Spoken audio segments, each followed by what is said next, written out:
How are you, mate? Oh, good to be Good on to top. see you, yeah.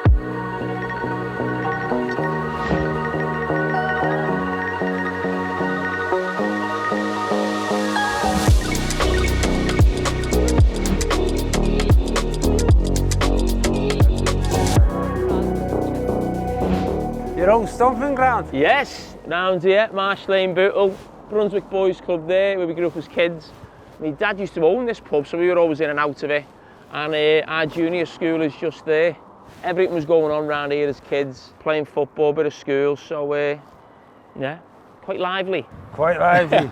So ahead of the derby, which is a massive game, and it must have been a massive game for you as a player, and a kid as well, growing up around here. But ahead of the derby, we've got an opportunity to engage with some local organisations who are doing some brilliant initiatives on the day and helping out local food banks. Okay, let's go. Go ahead. For you as a kid round here, was it more Liverpool, Everton, or was it split? No, I always felt it was more Everton round here. Well, certainly the kids who I played football were around here, who were still all big Everton fans. We used to play a lot in this street as well, football on here. If there's anything that sums it up, it's that. Yeah. You know what I mean? Because that's you as a kid, isn't it? You're Everton kid. It still feels like to us the biggest game in the world, doesn't it, to me? Yeah. But I think then it almost was. You know, we're talking about going to, you know, getting buses from here to the cup final. One was going to win the league, one was going to miss out. The FA Cup was the same. Your first derby as a Liverpool player, what was going through your mind then? Well, the one that really hurt me was I got injured the game before and missed the derby. I was absolutely devastated. And the next one I played was actually played against Duncan Ferguson. Yeah. I was a centre-back, I was only about 19. And we drew one, Ferguson scored, and then Paul Ince scored, so it was 1-1. But it was brilliant just to be, you know, play a Merseyside derby. You've been to so many of them, whether that was at Goodison or Anfield as a fan. Oh yeah, I've got a big Evertonian here. What happened to Bournemouth? What? We're talking about Merseyside derbies, and we got one of the biggest Evertonians here. All right, how are you? How are you doing? So there seems a strong community spirit. What was it like to grow up in? It was brilliant. I mean, you only have sort of one upbringing. You don't know anything else. And for me, it was fantastic. We were just playing football on the streets all the time. That's where my dad grew up. My dad was born on that street. And all the family just all up and down these streets, really. So to be around here wouldn't change it for anything. When you've got a mural on a wall, that must got to give you a sense of belonging and a sense of pride. It is, and I thought it was just nice. It was different that it wasn't just a Liverpool thing. I thought it had to resemble a little bit of, you know, that's where I was as a kid. Because I don't think they lasted 2 minutes if it was just a Liverpool one. Obviously, the derby's an important football game, but now it's an important opportunity for the community to get together. Every week, there's fans who bring food for food banks, but the derby's an opportunity for both clubs to do it at the same time, isn't it? What has been great is this initiative, Everton, Liverpool fans getting together, fans supporting food banks, and I think it's been one of the things that we can be most proud of as a city. I mean, we know there's a big rivalry, there should always be that, but I think it's a great way to bring the football clubs together, the sets of supporters together, and realising that for us, football is, certainly on Derby Day, feels like the biggest thing in the world, but it's not. You know, what people are going through right now is.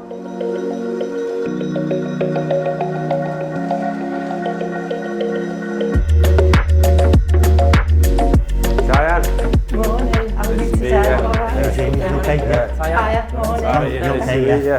How long have you been volunteering? When I first started in 2003 it was.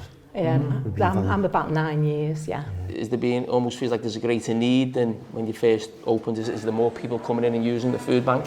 Oh yeah, there's been about 2,500 more meals that we've provided this year compared to last year.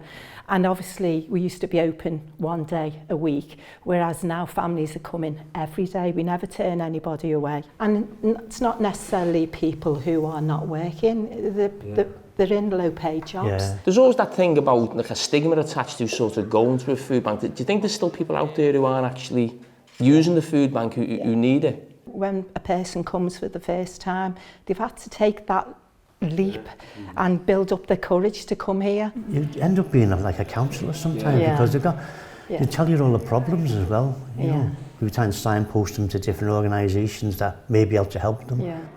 Well, sadly, we need a lot of food banks within the city, but how important is it that the two football clubs, certainly supporters, come together? You know, the initiative of, you know, fans supporting food banks, how helpful is that? I think for me it's obviously that people generally care about their community. Even a small item of food goes a long way. So something like that where there's a football ground where tens of thousands of people are coming, as you say, if everyone brings one tin. If one person brought a tin or one person brought a bar of soap, it raises the profile toothpaste. as well to see that, Liverpool and Everton care.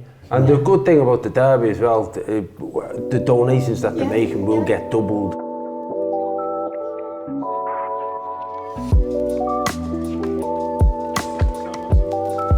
Hiya. Okay. Hiya. I'm John. Good to meet you, John. I'm Jill.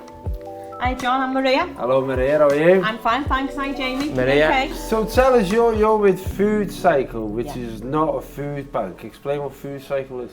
So Food Cycle is a charity. It's got over 60 projects nationwide. There's 3 actually here in Liverpool. And what Food Cycle does, it takes the donations that you get from food banks or from supermarkets and turns that food into a hot 3-course meal for anybody that needs it.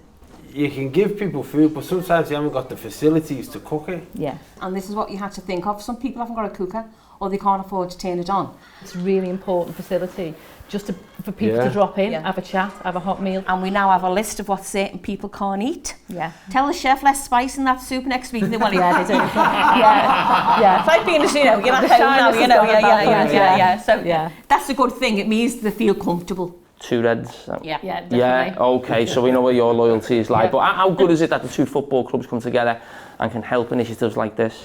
I think it's lovely, but for this city, as you know, we have got that thing in us that we do help one another, and I just hope it carries on.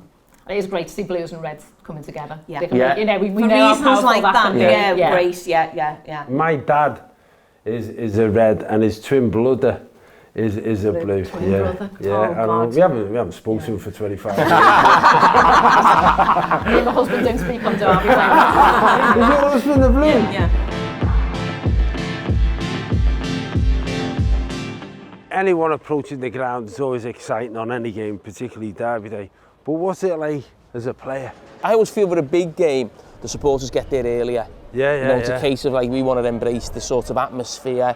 But as a local lad, did you feel more pressure than anyone else? 100% you felt it more, that, the pressure of the game. It's your friends and family going there, and not just Liverpudlians. I've got a lot of Evertonians as well on my side of the family. So for me, it's always been the biggest game. It always will be.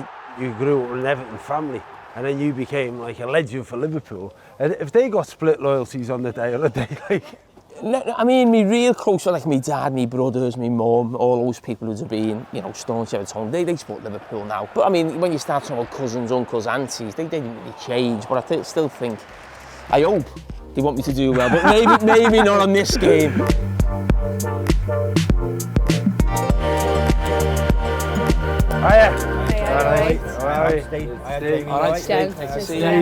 So tell us about fans supporting food banks, how it began and where it's at now. The 3 co-founders, Ian Byrne, Robbie Daniels and Dave Kelly, Everton Liverpool, and they come together and say, what can we do to help food poverty in the city? We've got the idea of fans bringing food to the match. We get 50,000 tins at a game. I'll feed a lot of families in Liverpool, do you know what I mean? And we do every single Premiership game here and over the park. About 8-9 years ago, I was a food bank user myself. I was down on my luck, and the food bank helped me get back on my feet. And now I'm in a privileged position to give back. Have you found that the needs gone up in the time that you've been doing it? Massively, yeah. The need is sometimes outweighing now what we're getting in.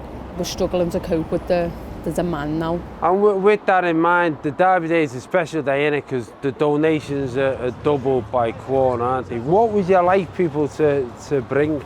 It's anything non-perishable, isn't it, that we can store? Yeah, anything from women's products as well. People think it's a food bank. It's a food Hygiene bank. products. Just non-perishables. Don't feel they have to bring a big shopping bag full of stuff. A couple of tins in the pockets will do. Just something to keep the wheels turning. Well, thanks for what you do. Thanks for being here. Good work, superb. Thank you very much. Thank you. Thanks. All right, lovely to speak to you. You too. Nice one. This city needs our help, so bring your food donations to this Derby Day and Quorn will double the donations. Together we can make a difference for those who need it the most. Hunger doesn't wear club colours, so let's all come together for our community. Double your donations on Derby Day with Quorn.